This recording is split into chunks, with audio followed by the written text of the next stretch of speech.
Magandang araw po, welcome po sa aking channel, Nov9 TV. Patalasasan po, meron po ba kayong mga properties na napapabayaan or non-performing assets? Plan nyo ibenta, pero wala kayong oras pagbenta nito. Kung ito'y pagkakatiwala nyo po sa amin, tawag lang po kayo sa aking numero, usap po tayo, gawan ko po ng video for free. Yes, libre po. Wala po kayong babayaran. Tutulungan pa namin kayong mabenta ang inyong property. Kami na po bala sa marketing, sa boosting, pati po sa paid advertisements, even sa tripping. Hindi na po kayo mapapagod sa pag-entertain ng mga buyers. Kami na po bala sa lahat. Tawag lang po kayo. Nandito po tayo ngayon sa Canyon Woods Residential Resort kung saan meron po tayong bagong video presentation. Isang house and lot na may lot area na 275 square meters. May floor area po ito na 200 square meters more or less. Meron po itong 3 bedrooms, 3 toilet and bath, family area. Meron pong basement na may isang bedroom at may toilet and bath. Dito po sa harapan ay meron pong garden at meron pong iba-ibang uri ng ornamental plants. Ito pong pasad sa lower part ay naka-brickstone design. Ito po ay fully furnished kaya lahat pong makikita niyong gamit ay kasama po pero sa personal stuff ni owner. So may pathway na papunta dito sa main door. May aluminum screen door at solid wood door. So ito po yung living area o salas na kung saan kumpleto na po ang furnishings. Then meron na rin pong TV, may ceiling fan, ceiling cove design. Then meron pong mga sliding glass windows. Then naka-tile flooring na rin po ito. At malaki naman po ang espasyo. So mula po dito sa living area, lipat po tayo dito sa may formal kitchen. May kitchen countertop na may stainless sink with faucet, wall-mounted modular cabinet, then kitchen drawer at storage ng kitchen utensils. Naka-tiled wall na rin po ang formal kitchen. So, yan po ulit yung living area. Ito yung hagdan. Then, meron pong hallway na papunta dito sa master's bedroom. Kung meron man po kayong PWD or senior citizen sa pamilya, itong kwarto na to ang para sa kanila. Malaki po ang espasyo nito. Then, meron din pong bed frame and mattress. May corner rack sa dulo. Then, may vanity mirror. Meron na rin pong window type aircon, then center lamp. Sa dulo po ay may sliding glass window. At dito naman po ay may walk-in closet. So, from floor to ceiling po yan. At dito naman po yung toilet and bath. Meron pong bathroom wash basin with stand. Bathroom wall-mounted mirror cabinet with storage. Then, water closet with bidet at may shower enclosure. May hot and cold shower set. Naka-tile bathroom wall at meron din pong towel holder. So, ito po yung master's bedroom dito sa ground floor. Yan po, napakalaki po. Meron na rin pong bedside table. Then, may wooden chair. At lalabas po tayo. Ito po yung hallway na may access door papunta dito sa balkonahe na kung saan napakalaki po ng espasyo. Actually, kung talagang malaking pamilya kayo, pwede po itong i-convert for another bedroom. Dito po sa dulo ay may countertop with stainless sink and faucet. Mula po dito sa balkonahe, matatanaw naman natin ang perimeter fence. Yan po yung setback na kung saan pwede pong maglagay ng service area. Okay, tunghayin nyo po ulit itong balkonahe. At dito naman po sa side na to, sa ilalim po nito ay yung basement na may isang kwarto at may toilet and bath. Na pwede pong gawing maid's room o staff room or pwede pa rin pong gamitin na kwarto para sa inyong pamilya kung big family po kayo.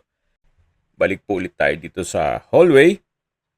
Then madadaanan natin yung master's bedroom na naikutan na natin yan kanina. Then meron pong understairs storage. At yan po yung living area na naipresent ko na sa inyo kanina. Ito po yung formal kitchen. Galing na po tayo dito kanina. At dito naman po yung dining area. Meron pong customized glass window na nakakapaaliwalas din po yan at matatanaw yung harapan ng bahay. Mula po dito sa dining area, matatanaw naman yung hagdan. Kung meron man bababa o papanik, makikita nyo po mula dito. Yan po yung access door na papunta naman sa gilid ng bahay. Ito naman po yung family area. May glass window dito sa gilid at ito po yung sliding glass door na access papunta dito sa may maliit na balkonahe. So sa spasyo, sakto lang para pwede maglagay po kayo ng 2-seater na coffee table. Then ito po yung perimeter fence. Meron pong setback. So pwede po pong mag-garden dyan. Balik na po tayo dito sa loob. So mula po dito sa family area, matatanaw ang dining area. Then sa dulo yung formal kitchen. Meron po ditong common toilet and bath na naka-solid wood door, tile bathroom wall, may vanity mirror, hand wash basin, then dito po yung water closet, may tissue holder, at dito naman po sa kabilang side yung shower. May shower curtain. Ang ganda po itong disenyo ng tile bathroom wall. At stainless po ang faucet. So ito po yung common toilet and bath na katabi lang mismo ng family room. So labas po ulit tayo. Yan po yung dining area. May customized glass window dito sa dulo. At ito naman po yung formal kitchen. Then dito po yung living area. At yan po yung hallway papunta sa master's bedroom at yung balkonahe sa likod ng bahay. So ito po yung stairs kung saan ito'y naka-tiled staircase at tubular handrail at railing. So nandito na po tayo sa second floor. At ito po yung mga kwarto. Check po natin itong pangalawang kwarto.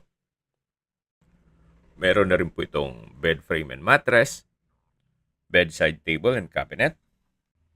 Then meron pong wardrobe. Then open shelves. Sa dulo po ay may sliding glass window. May window type aircon. Customized po itong wooden bedside cabinet and drawer.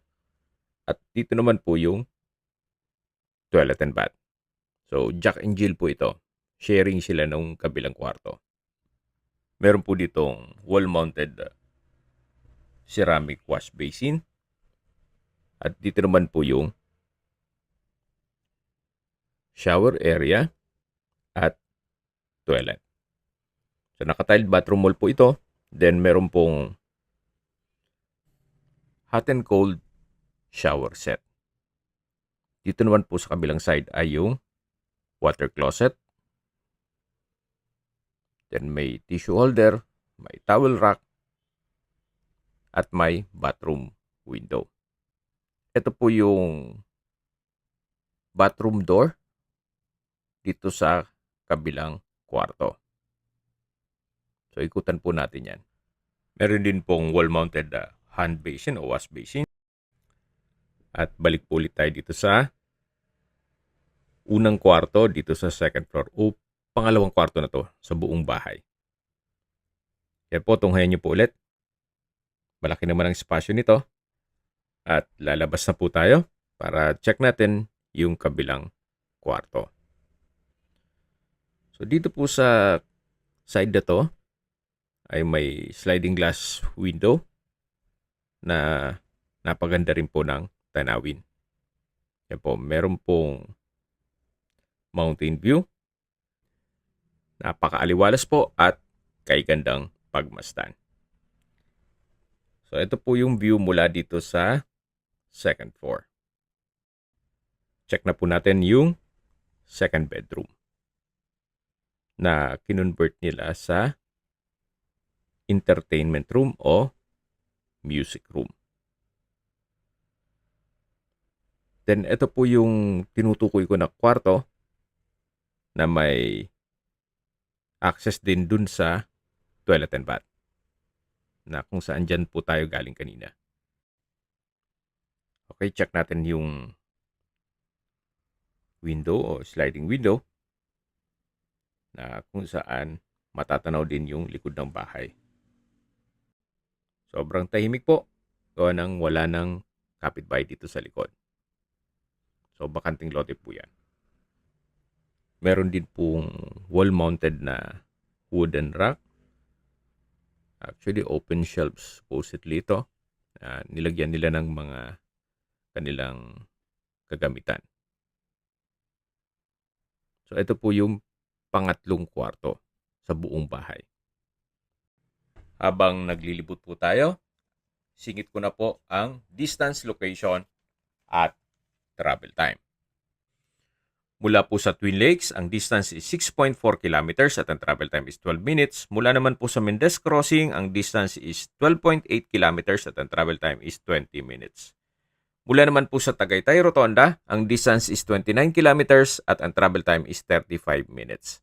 Kumpleto na po doon gaya ng malls, hotels, restaurants, banks, schools, church at hospital. Yan po yung lagi kong binabanggit sa aking video na dapat nyo i-consider sa paghanap ng property, yung meron pong malapit na hospital.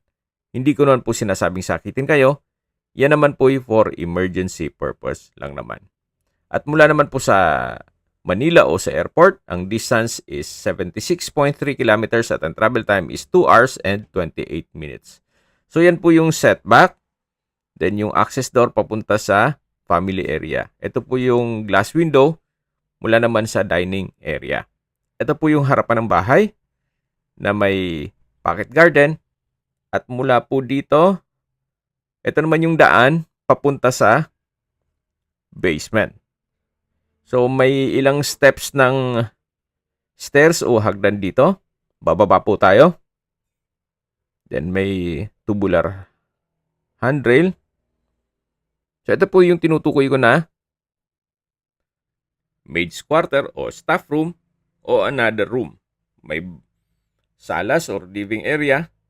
Then may sariling kwarto na may sliding glass window. So hindi naman po siya kalakihan. At may sariling toilet and bath. Na maayos naman po ang toilet fixtures. Naka-tile bathroom wall at may water closet. Then may shower sa dulo. So paumanhin kung medyo makalat, gawa ng ito'y ginawa nilang stock room. Then naka-French door design na rin po itong pintuan. Bago tayo pumanik dito sa hagdan, ikutan po natin itong setback. Dito po sa corner side ay may grotto. Then ito po yung tinutukoy ko na pwede pong gawa ng dirty kitchen o service area. Yan po yung perimeter fence at yan po yung grotto.